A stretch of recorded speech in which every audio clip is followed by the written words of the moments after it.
Bom, hoje eu estou aqui para falar para vocês da nossa unidade 4, na qual nós trataremos do tema medicalização na educação.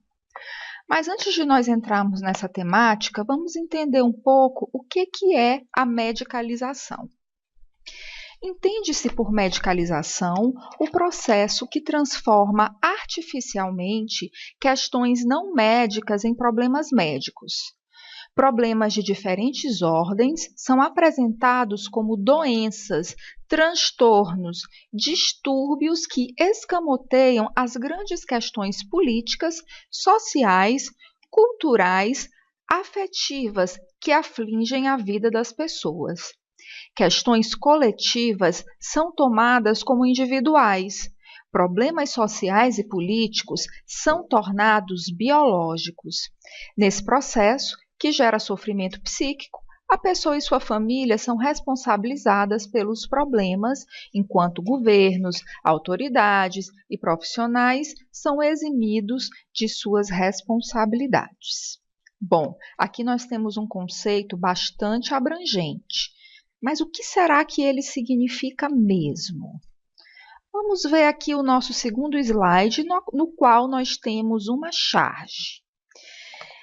Vamos prestar atenção a essa charge. Nela, nós temos uma criança que diz o seguinte para um adulto: o meu colega Vitor toma Ritalina. A mãe dele disse que ele precisava, porque o Vitor se comportava feito criança. Ritalina é um medicamento comumente usado em casos de TDAH, que é o transtorno de déficit de atenção e hiperatividade, que tem sido muito diagnosticado nas nossas crianças e adolescentes. A nossa charge nos apresenta algo no mínimo curioso. O menino da charge afirma que o colega está sendo medicado, pois está sendo criança. Por que será que isto está acontecendo? O que significa isso? Bom, aqui eu coloquei duas perguntas para vocês, para fazer com que vocês reflitam sobre isso. A nossa cultura, ela compreende os processos de adoecimento como sendo puramente orgânicos, biológicos, Como se todas as vezes que nós tivéssemos algum problema classificado como problema mental ou comportamental, esse problema tivesse alguma base biológica, E problemas que têm base orgânica e biológica, a solução para eles seria unicamente a solução medicamentosa. Mas aí eu pergunto para vocês, será que isso procede? Vamos ver as perguntas que nós temos aqui no nosso slide. Será que os comportamentos ou os sintomas, eles também não podem ser produzidos socialmente?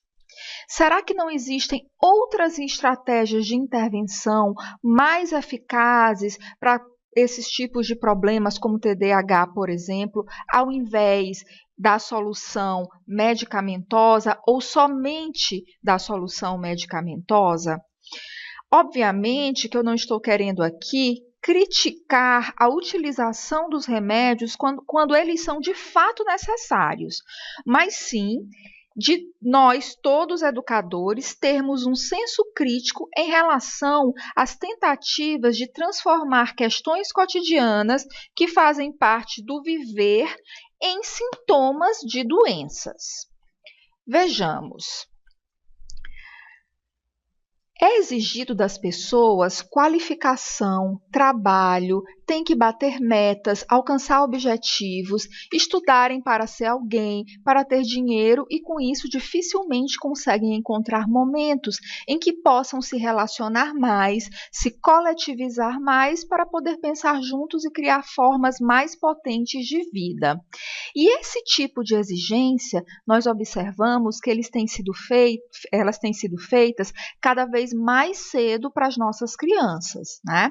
Então, hoje a criança está lá na educação infantil, no maternal, e já se está pensando que ela tem que ter aula de inglês, que ela tem que ter um dia todo preenchido, né? E aí a gente pensa, bom, se muitas crianças hoje estão tendo rotinas de executivos, ou se muitas famílias hoje se culpam por não terem as condições financeiras de oferecer todos esses cursos, todas essas atividades para os seus filhos, que horas que essas crianças e esses adolescentes têm de ser simplesmente crianças e adolescentes?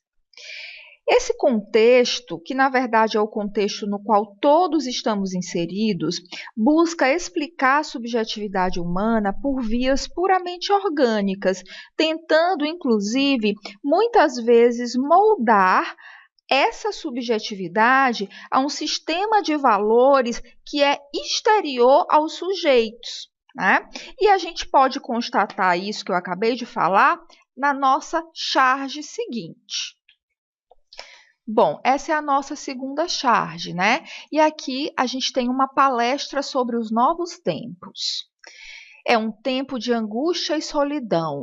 Aí alguém na plateia pergunta: ninguém está feliz? E o palestrante responde: só a indústria de remédios.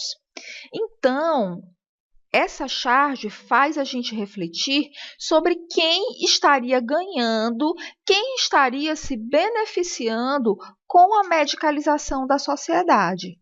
Será que todas essas crianças, todos esses adolescentes que hoje recebem algum tipo de diagnóstico e que muitas vezes têm medicações receitadas para eles, será que eles realmente estão se beneficiando desses remédios? Ou será que tem outras pessoas e outros grupos e outros conglomerados econômicos que estão se beneficiando disso?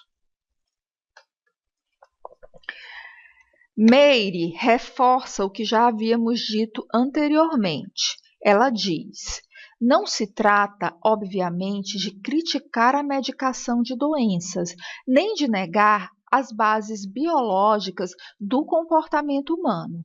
O que se defende é uma firme contraposição em relação às tentativas de se transformar problemas de viver em sintomas de doenças ou de se explicar a subjetividade humana pela via estrita dos aspectos orgânicos. Aqui nessa charge, nós temos uma outra figura que representa um processo de patologização, né? O que é esse processo de patologização? Patologização vem de patologias. Uma patologia é uma doença. O processo de patologização faz com que comportamentos sejam interpretados como problemáticos, quando muitas vezes são somente expressões das subjetividades ou mesmo questões produzidas a partir das interações familiares, escolares e etc., sem nenhum fundo orgânico. Então, se não há fundo orgânico em uma determinada patologia ou em um determinado comportamento, o seu tratamento não tem como ser medicamentoso, não é verdade? A necessidade de criar rótulos para todos os comportamentos cria um ciclo de patologização desnecessário. A medicalização acaba sendo um desdobramento inevitável que cria um círculo vicioso, né? Então, aqui nesse desenho, a gente vê uma criança e tem várias pessoas, vários adultos ao redor dela, né? Esses adultos aparentemente são especialistas e estão tentando colocar algum rótulo nessa criança. Um está dizendo que a criança tem déficit intelectual, o outro que ele é disléxico, a outra está querendo dizer que ele tem TDAH, né? Então a gente percebe aí a criação de um processo de rotulação, de patologização. Aqui, né, a gente pode dar continuidade ao raciocínio do slide anterior, né? Aqui no nosso quadrinho, uma mãe leva uma criança para um especialista, provavelmente um médico. E aí ela fala: é meu menino, doutor, ele adora correr e gritar. Isso é grave, crianças não devem correr e gritar. Vou passar alguns medicamentos para que ele se torne um dos nossos, né? Então, o que está por trás disso, né? O que está acontecendo com a nossa sociedade para que nós tenhamos chegado a um estágio no qual a gente acha que correr e gritar não é um comportamento normal para uma criança, né? Será que o problema é da criança ou será que o problema é nosso? Né? E aí, quando nessa charge o doutor fala no final, né, que quer que a criança se torne um dos nossos, aí a gente se pergunta, será que seria interessante, né, se tornar essa pessoa, se tornar um robô, se tornar uma pessoa que vive somente à base de medicamentos e que vive de uma forma automatizada? A criança moldada, silenciada nas suas especificidades, tem a sua subjetividade violentada, e esse quadro contribui para a manutenção da exclusão daqueles que não se encaixam em normas tão arbitrárias, o que, consequentemente, dificulta a apropriação dos conteúdos escolares por uma grande quantidade de alunos, além de outros problemas emocionais, problemas de adaptação e etc.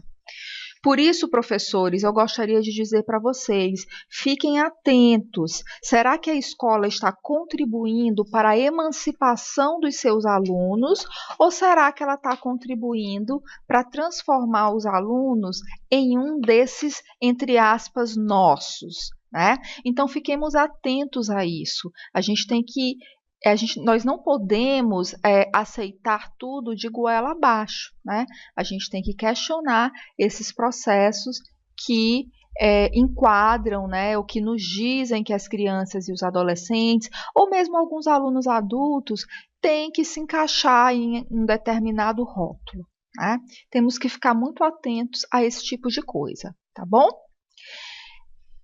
E em relação a esse tema, eu faço a sugestão de um filme, né? Eu sugiro que vocês assistam a um filme chamado Tarja Branca, que na verdade é um documentário que vai ser disponibilizado para vocês e que vai fundamentar a avaliação da unidade 4, tá? Ele é um documentário muito interessante e que eu acho que todo mundo, né, tem que assistir, não só porque ele é tema da última avaliação de vocês, mas porque ele é um documentário que faz a gente pensar sobre essas questões e sobre outras também, né, que faz a gente ver a vida e as pessoas de uma forma diferente.